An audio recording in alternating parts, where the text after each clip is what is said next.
vous avez mis pour vous pour répondre. Donc l'expression D, combien de termes? 6 termes. Alors je vais, première chose, transformer les soustractions en addition. Les soustractions, il y en a une ici et une autre là. Donc je vais écrire à la place de soustraire 5x, ajouter l'opposé de 5x moins 5x, à la place de soustraire x carré, ajouter moins x carré. Et maintenant j'ai donc une somme. Je vais pouvoir changer l'ordre pour regrouper ensemble les termes en x carré. Ah, ça, je ne sais pas pourquoi ça. Parfois ça me fait ça. Et parfois non. Alors je vais essayer à nouveau. Non, ça ne marche pas. Est-ce que j'arrive à souligner les termes en x d'une couleur? Évidemment, j'y arrive, mais je ne voulais pas prendre le jaune, puisque j'avais gardé le jaune pour les soustractions. Donc, je vais y arriver.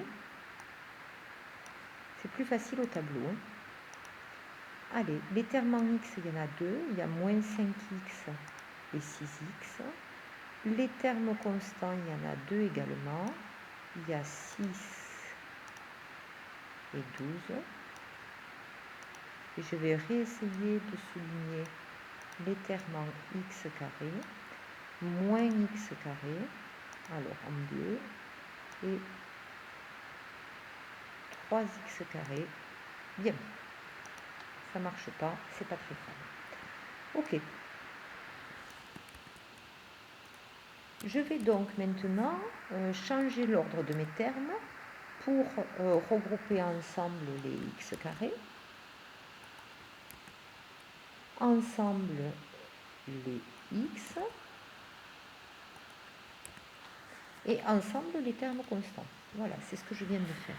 Et je vais donc maintenant regrouper par factorisation les termes en x carré, ensemble les termes en x, les termes constants. Alors si je regroupe par factorisation les termes en x carré, ici on doit comprendre moins 1x carré, et quand je fais 3x carré moins 1x carré, ça fait, alors je ne vais pas l'écrire la factorisation, j'espère que vous allez suivre, ça fait x carré facteur de 3 plus moins 1, et 3 plus moins 1, qu'est-ce que ça fait? Ça fait 2x carré. Donc ces deux termes-là, quand je les regroupe, j'obtiens 2x carré.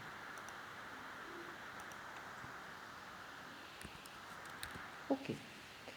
Ensuite, les termes en x, j'en ai deux, en vert là, 6x et moins 5x. Si je factorise par x, je vais obtenir x facteur de 6 plus moins 5, et 6 plus moins 5, ça fait 1. Donc je vais obtenir 1x quand je les regroupe ensemble. Ok. Et on termine avec les termes constants, 6 plus 12, 18. J'ai pas tout à fait terminé, mais presque. Je dois simplifier les écritures, et vous savez que l'écriture la plus simple de 1x, c'est x. Non. Et voici ma somme réduite et écrite en écriture simplifiée. 2x carré plus x plus 18. Vous voyez que c'est beaucoup plus simple que l'expression qu'on avait au départ. Allez, on va travailler maintenant sur l'expression E.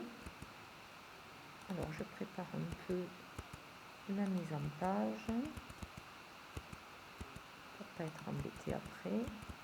Et je suis à vous. Donc, première chose, on identifie où est-ce qu'on a des soustractions.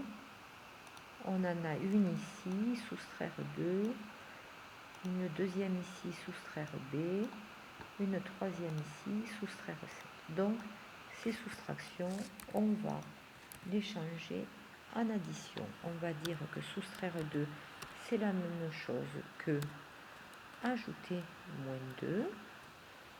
Soustraire B, c'est la même chose qu'ajouter moins B. Et soustraire 7, c'est la même chose qu'ajouter moins 7. Donc ça y est, on n'a plus que des additions. On va pouvoir changer l'ordre des termes. Donc, on va regrouper ensemble, à côté les uns des autres, les termes de même famille.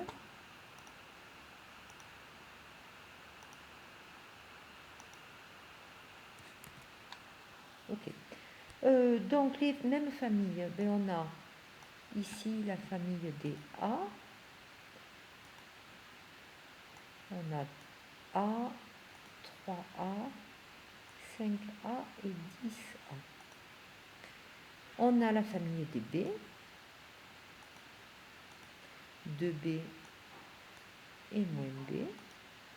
Et on a la famille des termes constants. Alors, je ne garde pas forcément le même code couleur qu'à côté. Hein. Et voilà. Bon, écoutez, les termes constants en vert. Donc, on va regrouper côte à côte les termes en A plus 3A plus 5A plus 10A.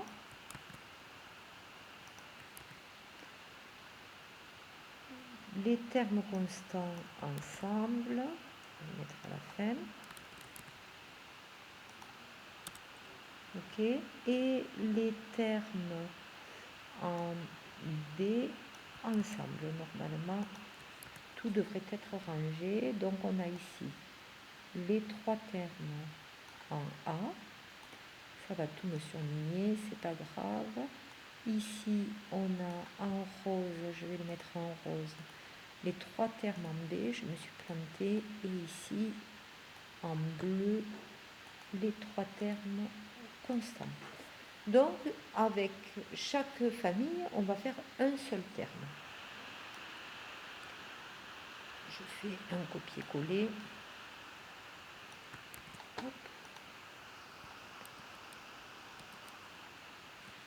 Ici. Donc, quand on a A plus 3A plus 5A, ça veut dire 1A plus 3A plus 5A. Je factorise par A, ça va faire A facteur de 1 plus 3 plus 5. Donc, ces trois termes, 1 plus 3 plus 5, ça fait 9. Ça me donne donc 9A. Je voulais qu'il soit en vert, mais il n'est pas. Je m'aperçois que j'ai fait une bêtise. C'est-à-dire que des termes en A, j'en ai pas 3, mais j'en ai 4. Donc, je vais le surligner en vert lui aussi. Et donc, ici, ça me fait donc A facteur de 1 plus 3 plus 5 plus 10. Ça fait 19A. Voilà mon terme en A. Ok. Les termes en B, j'en ai deux. J'ai 2B et moins 1B. Vous vous souvenez que moins B, ça veut dire moins 1B. Donc, si je factorise par B, je vais obtenir B facteur de 2 plus moins 1. 2 plus moins 1, ça fait 1. Donc, je vais obtenir, en regroupant ces deux termes-là, 1B. Et on termine avec les termes constants. Moins 2 plus moins 7, moins 9. Moins 9 plus 5. Moins 4. Alors ça, c'est censé être en bleu. Ok. Ce qui s'écrit en écriture simplifiée, on n'a pas grand-chose, on n'a pas beaucoup de travail à faire. Il suffit d'écrire 1B, B, et on a l'écriture réduite de la somme 19A plus B, pardon, j'avais pas vu, moins 4. Voilà l'écriture la plus simple et la plus réduite de l'expression E. Je vous disais tout à l'heure, pourquoi est-ce que je ne peux pas mettre ensemble les x carrés et les x? Par exemple, on va le faire sur un exemple. 4x carré moins 7x. Pourquoi ça ne peut pas se réduire? On peut factoriser cette expression, mais quand on factorise, on peut factoriser que par x. Et si on factorise par x, qu'est-ce qu'on obtient? On obtient x facteur de 4x moins 7. Et on voit bien que 4x moins 7, on ne peut pas le calculer. Donc, on ne peut pas réduire 4x carré moins 7x. Pour pouvoir réduire, il faut pouvoir factoriser par un facteur commun, mais il faut qu'en plus, ce qu'il reste dans la parenthèse là que je suis en train de monter, il n'y ait que des nombres. S'il y a encore des lettres, on ne peut pas réduire. C'est pour ça qu'on dit qu'on met les x carrés ensemble, les x ensemble, les nombres constants ensemble. On ne peut donc réduire que les termes qui ont la même partie littérale entre eux. Et une dernière chose, avec votre calculatrice, vous avez la possibilité de vérifier votre réduction de somme. Vous vous mettez en mode vérif. Alors, le mode vérif, pour y arriver, il faut aller dans menu, ici, et choisir le menu 5, et puis se mettre, écrire exécute, taper sur exécute. Et je crois qu'il est écrit vérification en bas de l'écran. Puis ensuite, en utilisant la lettre X qui est là, puis le carré, les nombres, enfin bon, vous tapez la première expression qu'on vous a donnée. Puis vous tapez le égal, et vous tapez toujours avec cette même lettre la deuxième expression que vous avez trouvée, vous faites exécute. Si votre réduction est fausse, la calculatrice vous écrira faux. Si la réduction est juste, elle vous écrira juste. Enfin, je vous expliquerai un peu plus tard qu'on peut ne, il n'est pas certain que ce soit juste. Mais en tout cas, si elle vous écrit faux, c'est sûr que c'est faux. Voilà, cette correction d'exemple est terminée.